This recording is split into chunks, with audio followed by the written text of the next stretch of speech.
dans les profondeurs océaniques. Nous vous invitons à un voyage au cœur du roman de Jules Verne, 20 000 lieues sous les mers.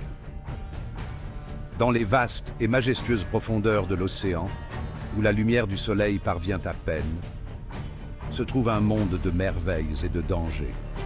L'immensité de la mer et ses secrets cachés ont toujours captivé l'imagination humaine.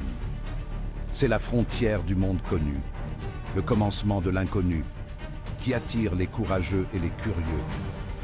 C'est dans ces profondeurs insondables que Jules Verne puise son inspiration pour son roman de science-fiction unique, 20 000 lieues sous les mers.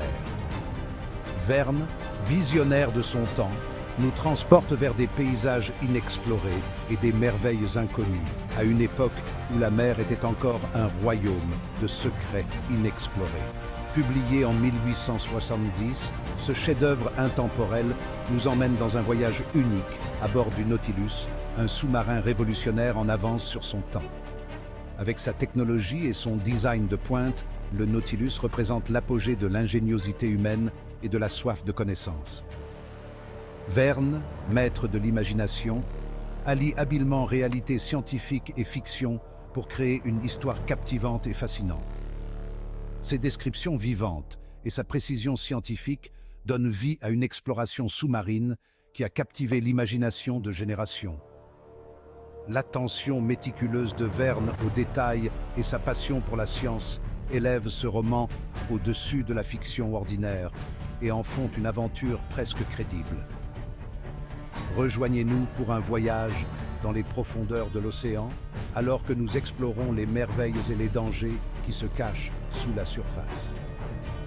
Dans un royaume où la beauté et le danger s'entremêlent, chaque plongée devient une aventure vers l'inconnu. 20 000 lieues sous les mers est bien plus qu'une simple aventure. C'est une célébration de la curiosité humaine et de notre désir d'explorer l'inconnu. Ce roman nous incite à regarder sous la surface et à découvrir les secrets cachés dans les profondeurs. Le roman de Verne suscite l'émerveillement et l'esprit d'aventure, nous rappelant que notre vaste planète recèle encore des territoires inexplorés. La mer, avec ses possibilités illimitées, est une source d'inspiration inépuisable, un symbole de l'inconnu qui attend d'être découvert. Plongeons ensemble dans les profondeurs de l'océan et révélons les secrets cachés sous les vagues. En tant qu'aventuriers et assoiffés de savoir, nous suivons les traces de grands explorateurs. C'est un voyage au cœur de l'inconnu, une illustration de l'insatiable curiosité humaine et de sa soif de connaissance. Mystère sur l'océan, une créature des profondeurs et une expédition audacieuse. L'océan, vaste et inexploré, a toujours été source de secrets, mais rien n'est plus effrayant que cela. Nous sommes en 1866, une époque de découverte et de progrès, mais aussi de peur et d'incertitude. Les histoires d'un monstre marin, plus grand et plus rapide que n'importe quel navire, capable de détruire des navires d'un seul coup, se sont répandues comme une traînée de poudre dans les villes portuaires. Les marins chuchotaient leurs récits, la peur au ventre. Des navires disparaissaient sans laisser de traces, et cette créature mystérieuse était soupçonnée d'en être la cause. La mer, autrefois symbole de liberté et d'aventure, inspirait désormais la peur. La peur s'est emparée du monde. Les gens cherchaient des réponses, un refuge contre la terreur inconnue des profondeurs. Pour ceux dont la vie dépendait de la mer, la peur était encore plus réelle. Face à la panique et aux spéculations croissantes, le gouvernement américain a organisé une expédition pour traquer et détruire le monstre. Il ne s'agissait pas seulement d'une question de sécurité, mais aussi d'une tentative de reprendre le contrôle des océans. Le professeur Pierre Aronnax, un éminent scientifique et biologiste marin doté d'une soif insatiable de connaissances, a rejoint l'expédition. Son expertise et sa curiosité faisaient de lui un atout inestimable pour l'équipe.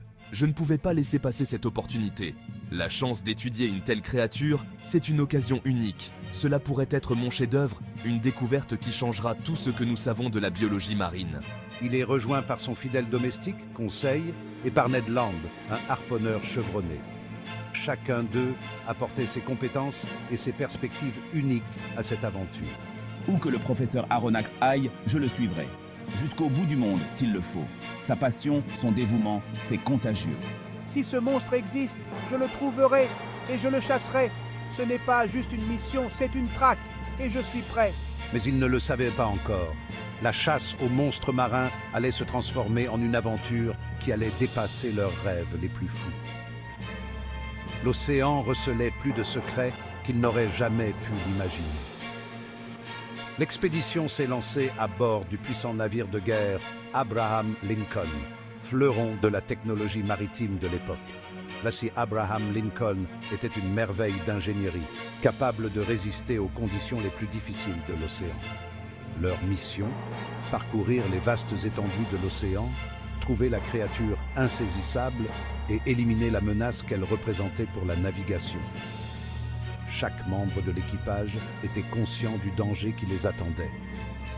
Au cours de leur voyage, ils allaient affronter les merveilles et les périls de la haute mer, mettant à l'épreuve leur courage et leur détermination. Des magnifiques créatures marines aux tempêtes déchaînées, chaque jour apportaient son lot de défis et de découvertes. Les liens tissés au cours de l'expédition sont devenus indéfectibles.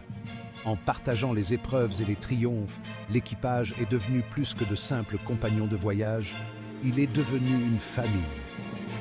Un objectif commun et des expériences uniques les unissaient. À la tombée de la nuit, l'immensité de l'océan était encore plus prononcée. Sous le ciel étoilé, ils méditaient sur leur voyage, conscients que la véritable épreuve était encore à venir. Prêts à affronter tout ce que l'océan leur réservait, ils ont poursuivi leur route, guidés par l'espoir et la détermination.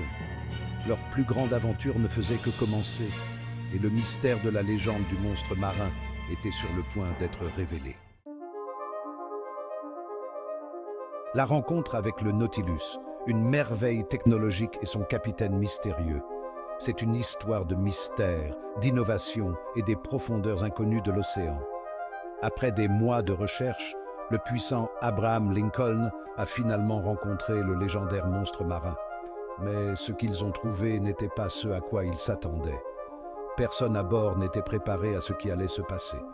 Au lieu d'une créature monstrueuse, ils ont rencontré le Nautilus, une merveille technologique en avance sur son temps, commandée par l'énigmatique capitaine Nemo.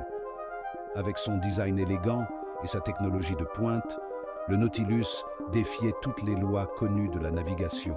Bienvenue à bord du Nautilus. Je suis le capitaine Nemo et vous êtes maintenant mes invités. En tant que mes invités, vous serez témoins de merveilles au-delà de vos rêves les plus fous. Le Nautilus n'est pas seulement un navire, c'est une porte ouverte sur les secrets de l'océan.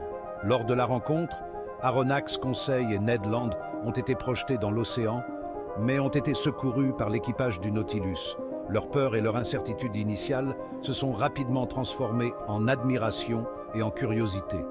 Ils ont été conduits devant le capitaine Nemo, un génie brillant mais torturé.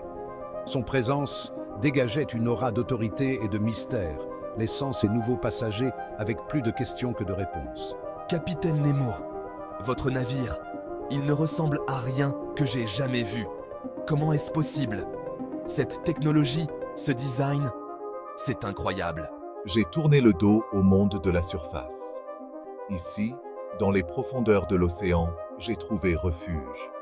Libre des maux et des conflits de la terre, j'ai trouvé la liberté. Ici, sous les vagues, je suis libre.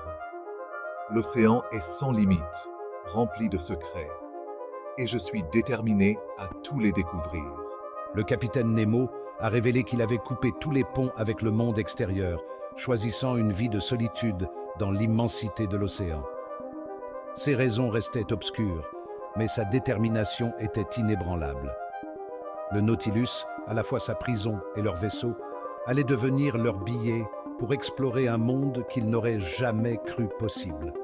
Un monde où la science et la nature se rencontraient. un monde à la fois merveilleux et dangereux.